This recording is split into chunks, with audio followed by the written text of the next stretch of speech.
Tu parlais de 2050 et les jeunes, etc. Mais comment motiver un jeune à se projeter en 2050 alors que parfois il peut être défaitiste, surtout dans des climats comme celui-ci, quand on voit très contextuellement là, les résultats de Parcoursup, les listes d'attente, les difficultés qu'on peut voir dans l'actualité. Comment projeter un jeune qui peut se retrouver défaitiste par rapport à plein de raisons différentes à se projeter à 2050 et avoir cette réflexion-là dans sa manière d'appréhender ses études, son métier et plus largement sa vie voilà, sa vie.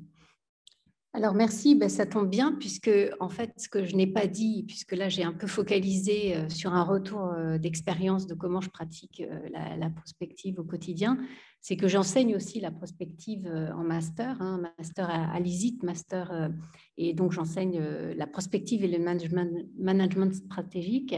Et chaque année en fait je fais travailler mes étudiants de master donc sur des books prospectifs. Et je me rends compte, et c'est très intéressant, que les jeunes sont passionnés par un certain nombre de sujets, comme par exemple la dimension d'alimentaire, hein, le secteur de l'alimentaire, l'écologie. C'est vraiment ou le genre, l'évolution du genre, etc. C'est vraiment des sujets qui reviennent très fréquemment, ou l'espace aussi, hein, le regard sur l'espace.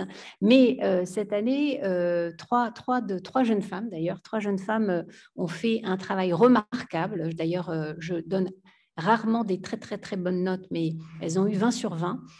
Et donc, je pourrais vous indiquer le rapport qui a été mis en ligne, d'ailleurs, posté sur l'Observatoire des valeurs, une grande étude où ils ont interrogé 600 jeunes à travers le monde avec une vision internationale, hein, parce que là, c'est le master interculturel de l'ISIT, sur le regard des jeunes face au travail en termes de valeurs, c'est-à-dire le regard des jeunes sur l'univers du travail. Et je pense que, et donc on est vraiment, alors c'est pas vraiment une étude prospective en tant que telle, mais ce que l'on voit, c'est que en fait, les jeunes ont besoin de s'engager.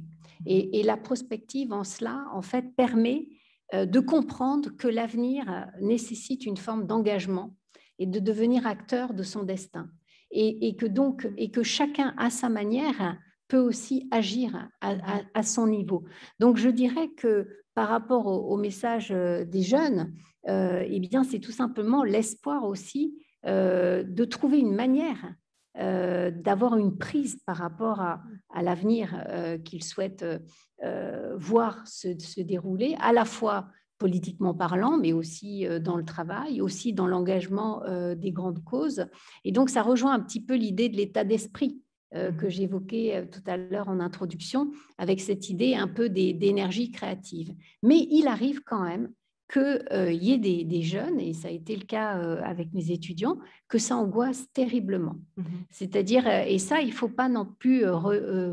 c'est vrai chez les jeunes et les moins jeunes, hein, je veux dire, ce n'est pas uniquement une question de génération, mais se projeter, travailler, anticiper, réfléchir à l'avenir, ça peut aussi éveiller des angoisses et des peurs.